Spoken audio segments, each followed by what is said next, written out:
conversations, endless stimulation.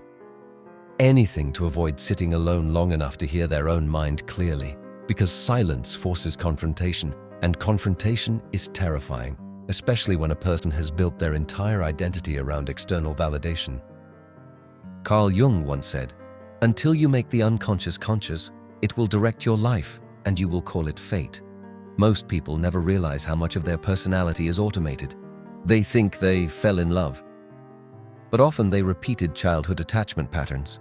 They think they have bad luck with people, but unconsciously they keep choosing familiar emotional dynamics.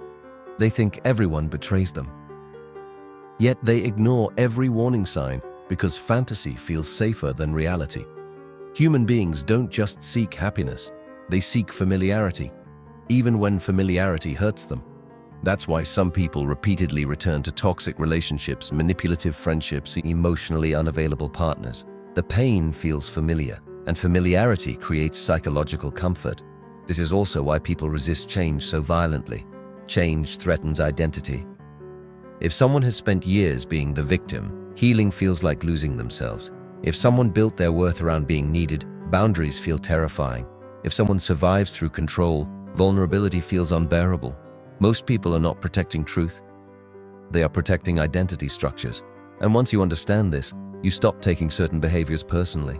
The disrespect, the projections, the manipulation, the emotional inconsistency.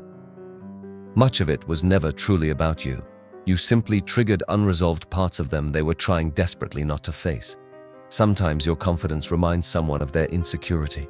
Sometimes your independence threatens someone's control. Sometimes your growth exposes another person's stagnation.